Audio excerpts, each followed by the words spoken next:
Hello বন্ধুরা, সবাই কেমন আছো? আশা করি খুব ভালো আছো। আজকে আমি তোমাদের সঙ্গে শেয়ার করব মিষ্টির একটা রেসিপি, গজা। দেখে লোভ লাগছে কার কার? খেতে কিন্তু অসম্ভব সুন্দর হয়েছিল বন্ধুরা। প্রথমবার আমি বাড়িতে করলাম আর দেখো প্রতিটা লেয়ারে রস ঢুকে গেছে। খাস্তা, মুচমুচে, রসালো, দারুণ হয়েছিল খেতে। একবার হলেও অবশ্যই বানিয়ে দেখো।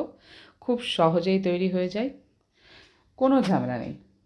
শুধু দেখো তার জন্য আমি কী নিচ্ছি। ময়দা নিচ্ছি। ময়দা যে অনুপাতে নেবে, যে যতগুলো খেতে চাও সেই অনুযায়ী ময়দা নিয়ে নেবে। আমি 3 হাতা মতো ময়দা নিলাম, সামান্য একটু বেকিং সোডা নিলাম, আর তেল, সাদা তেল যাকে বলে নিলাম, আর সামান্য একটু নুন দিয়েছি। তোমরা এখানে ঘিও দিতে পারো কিন্তু বন্ধুরা, ঘি দিলেও কিন্তু স্বাদ সুন্দর হবে। আমি সাদা তেল দিলাম। দিয়ে এটাকে ভালো করে ময়াম দিতে হবে। দেখছো কেমন মুঠো মুঠো হয়ে যাচ্ছে? যতক্ষণ না মুঠো মুঠো হচ্ছে ভালো করে ময়াম দিয়ে দেবে। এবার জল দিয়ে যেমন করে মাখে মেখে নেবে। সেই ফাঁকে মেখে আমি একটু কিছুক্ষণ রেখে দিলাম। এবার রস করে নেব। তার জন্য দেখো একটু মিষ্টি মিষ্টি হবে, সেই জন্য চিনিটা যতগুলো হবে সেই অনুযায়ী রস দিতে হবে। আর তার মধ্যে 2টো এলাচের দানা দিয়ে রসটাকে আমি রেডি করে নিলাম। এবার যে আটাটা ঢেকে রেখেছিলাম মেখে ময়দাটা, সেইটা দিয়ে এবার দেখো হাতের সঙ্গে এরকম করে আমি যেভাবে প্রেস করে ছাড়িয়ে দেবে। তারপরে মাঝখান দিয়ে কেটে একটার উপর আরেকটা চাপিয়ে দেবে। দিয়ে আবার সুন্দরভাবে হাত দিয়ে এরকম করে ছাড়িয়ে দেবে, যেভাবে আমি করছি সেই রকমভাবে তোমরা এটা, আমি এখানে 5-6 বার এরকম করে করেছি।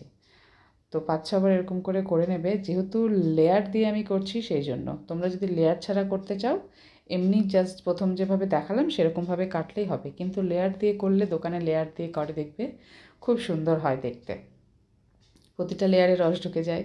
তো আমি সেই জন্য লেয়ার দিয়ে করার চেষ্টা করলাম। এরকম দেখো সুন্দরভাবে আমি লেয়ার দিয়ে দিয়ে প্রত্যেকটা হয়ে গেল। লেয়ার দেওয়া যখন, তখন এবার কী করবে, কাটার পালা। মাঝখান থেকে এরকম করে সুন্দর করে কেটে নিচ্ছি। আর সাইডের পোর্শনগুলো চাইলে বাদ দিতে পারো। আমি সাইডের পোর্শনগুলো সামান্য একটু বাদ দিয়ে দিয়েছি। এইবার এরকম করে টুকরো টুকরো করে কেটে নিচ্ছি। এইবার হচ্ছে রসটাও দেখো মাঝখানে সুন্দর রং চলে এসেছে, আঠা আঠা হয়ে গেছে, রসটা রেডি। এইবার আমি সাদা তেল দিয়ে দিয়েছি। তেলটা কিন্তু খুব গরম হলে চলবে না, মোটামুটি একটু যখন গরম হয়ে যাবে তখন সেগুলোকে ছেড়ে দেবে। দেখো কি সুন্দর আস্তে আস্তে ফুলে উঠছে বন্ধুরা। ফুলে উঠছে মানে বুঝবে রেডি। এবার কিছুক্ষণ ধরে এটাকে আমি নাড়াচাড়া করব যতক্ষণ না লাল হচ্ছে। আর আমি কিন্তু গ্যাসের আঁচটা একদম মিডিয়াম রেখেছিলাম। লো থেকে মিডিয়ামের মাঝখানেই রেখে করবে, হাই ফ্লেমে দেবে না। তারপরে সুন্দরভাবে সবগুলোকে আমি রেডি করে নিলাম। এইবার রসে ডোবানোর পালা। রসে দিয়ে সামান্য 2-3 মিনিট মতো ফুটিয়ে নেবে, তারপরে ঢেকে রেখে দেবে। দেখবে অসম্ভব সুন্দর হবে খেতে। 30-40 মিনিটের মতো ঢাকা থাকলে ব্যাস রেডি। দেখতেই পাচ্ছ কেমন হয়েছে রেসিপিটা, অবশ্যই জানি।